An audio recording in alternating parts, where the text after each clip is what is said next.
I love you, Allah.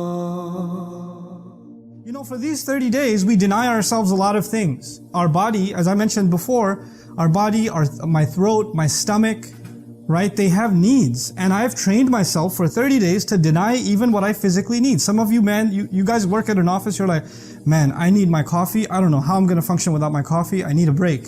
Some of you are addicted to cigarettes. I'm not about to pass a fatwa. But you need your cigarette break.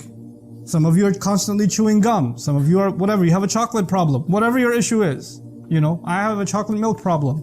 But whatever your issue is, you need to go back and snack at it, and you can't function if you don't have it. And for 30 days, you functioned just fine. You did it. In other words, you proved to yourself that none of the addictions you might have, none of the things you think you can't do without, you can actually do without them. And only because you're obeying Allah. And that's something you thought was impossible, but Allah made that easy.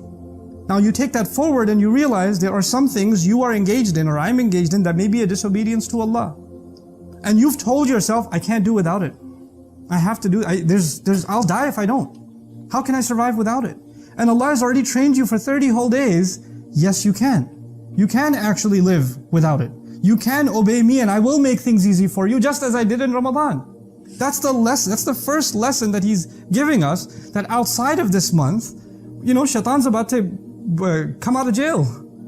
And he's going to hit you hard. Because he knows that you've made a lot of progress, and the more progress a believer makes, the more angry Shaitan gets. So he's going to be more aggressive as soon as Ramadan is over than he's ever been in the entire year. Later on, when he's done his attacks and you've gotten used to him again and you're back into his way of things, then he takes it easy. He's got other victims to worry about. But right after Ramadan, he's waiting, and he's perched up, ready to go and to ruin whatever progress you've made and I've made. This is his goal. And so, part of that, when Allah says, وَلَا يُرِيدُ بِكُمُ الْعُسْرِ, and Allah does not want difficulty for you, is actually the battle we're going to have with Shaitan. Because Shaitan comes to you and says, man, take the easy road. Make life easier for yourself. Every act of disobedience is actually his invitation to make things easy. And he's trying to convince us that obeying Allah makes things harder. It makes things more difficult. And Allah is saying, believe, right now His influence isn't there. Listen to Allah's words. He's the one who wants things to be easy, and He's the one who does not want things to become difficult. This is the exact opposite of the message that you will feel inside of you when Ramadan is over. When obedience to Allah will start feeling difficult, and disobedience to Allah will start feeling easy. يُرِيدُ اللَّهُ بِكُمُ الْيُسْرَ وَلَا يُرِيدُ بِكُمُ الْعُسْرَ. Then Allah says, وَلِتُكْمِلُ الْعِدَّةِ. And one of the goals of this month is that you should complete the month. Complete the count. What's the purpose of saying that we should complete the count, these 29 or these 30 days? You see, in any training, some of you are training as athletes. Some of you have training at work.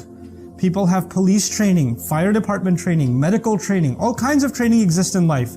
And in any training, it's inconvenient. You have to get accustomed to a tough schedule. You have to wake up early in the morning. You have to do things that are more and more difficult. And as your training goes on, things get heavier and heavier. But you know what's happening as you're training, and especially as you're consistently training, you know, if you're physically training, your body's changing. Your stamina is changing. Your ability to get up is changing. Your ability to last longer is changing. Your ability to withstand more difficulty is changing. You're able to lift heavier and heavier weights, for example. The purpose of training is to make you stronger. And it is as though Allah Azza wa Jalla is telling us that these 30 days, you have to finish these 30 days of training, because at the end of that training, you'll be strong enough to last the other 11 months.